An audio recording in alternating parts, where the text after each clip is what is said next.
Assalamualaikum warahmatullahi wabarakatuh. Perkenalkan, nama saya Nurul Fadri dengan NIM 2120203861 dari Prodi Perbankan Syariah. Di sini saya akan menjelaskan sedikit tentang materi penulisan sumber bacaan. Langsung saja, pertama yaitu catatan kaki. Pengertian catatan kaki. Catatan kaki merupakan cara menandai identitas sumber rujukan, sekaligus merupakan salah satu bukti bahwa penulis benar-benar memiliki kejujuran ilmiah.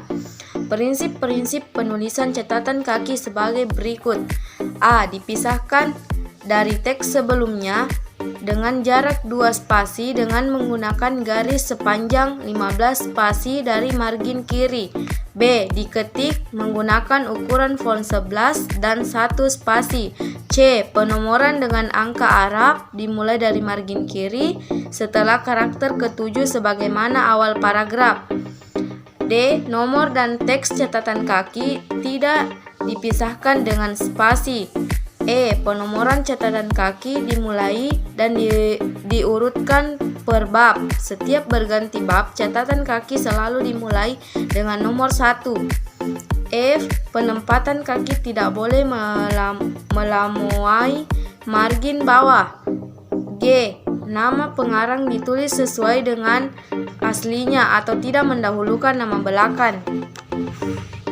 Selanjutnya yaitu penataan unsur-unsur catatan kaki. Dalam panduan ini dicantumkan 19 pola penataan unsur catatan kaki sebagai berikut. 1.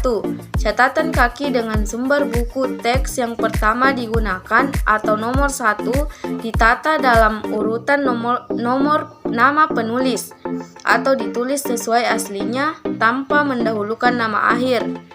Tanda koma, judul buku atau ditulis dalam cetakan miring. Italik, kurung buku, tempat, kota, buku terbit, titik 2, nama penerbit, tanda koma, tahun penerbitan, kurung tutup, tanda koma, nomor halaman dan tanda titik. 2. Jika kutipan kedua langsung mengikuti kutipan pertama, unsur catatan kaki yang ditulis berupa ibid atau singkatan dari ibidem dalam bentuk cetakan miring atau italik, tanda titik, tanda koma, nomor halaman atau bila nomor halaman kutipan kedua berbeda dengan kutipan. B. Daftar pustaka. Daftar pustaka dicantumkan sebagai sumber referensi agar pembaca dapat mengetahui keseluruhan sumber rujukan yang dipergunakan dalam penulisan karya ilmiah. Pengertian daftar pustaka. Adapun beberapa pendapat para ahli mengenai pengertian daftar pustaka diantaranya sebagai berikut. 1. Goers Graf tahun 1997 halaman 213. Daftar pustaka atau bibliografi adalah sebuah daftar yang berisi judul buku-buku, artikel-artikel, dan bahan-bahan penerbitan lainnya yang mempunyai pertalian dengan sebuah karangan atau sebagian dari karangan yang tengah digarap. 2. Korter dan Barter tahun 2010. Daftar pustaka digambarkan sebagai disiplin ilmu dua rangkap atau yang meliputi daftar buku yang terorganisir atau bibliografi enumeratif dan deskripsi sistematis buku sebagai objek atau bibliografi deskriptif. Selanjutnya yaitu prinsip umum penulisan daftar pustaka.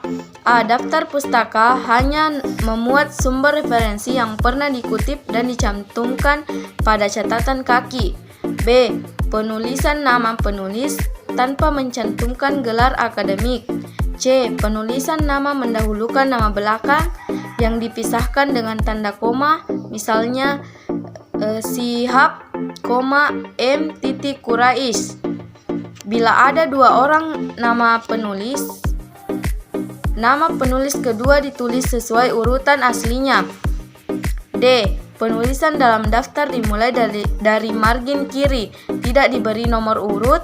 Bila satu sumber pustaka memerlukan 2-3 baris, maka baris kedua dan seterusnya dimulai pada karakter ketujuh dari margin kiri. E. Urutan dalam daftar disusun menurut abjad nama penulis. Nama Arab yang biasanya menggunakan al, misalnya Al-Farabi. Urutan abjad yang digunakan adalah F atau Farabi. F. Masing-masing sumber pustaka ditulis dalam satu spasi dengan antar sumber pustaka ditulis dalam jarak 2 spasi.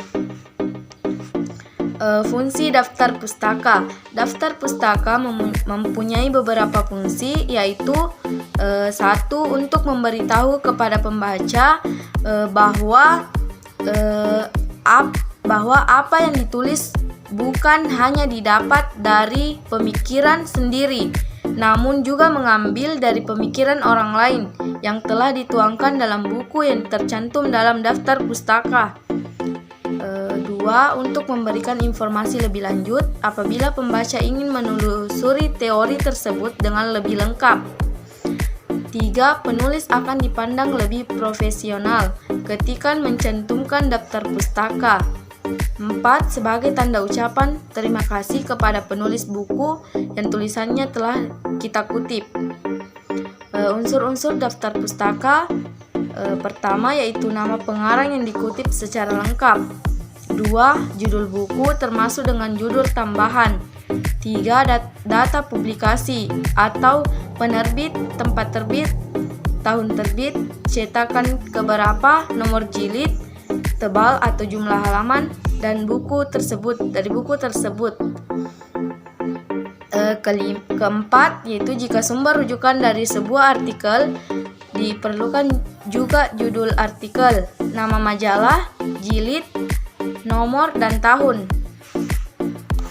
Selanjutnya yaitu sumber-sumber bacaan dalam daftar pustaka. Dapat dikelompokkan dalam 4 kategori dan masing-masing terdiri atas beberapa sub kelompok sebagai berikut. 1. Kelompok buku teks. 2. Kelompok jurnal majalah, surat kabar.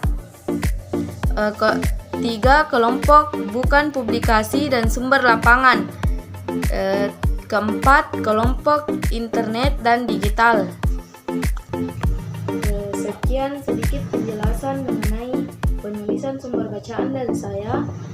Lebih dan kurangnya mohon dimaafkan. Wabillahi taufiq wal hidayah. Wassalamualaikum warahmatullahi wabarakatuh.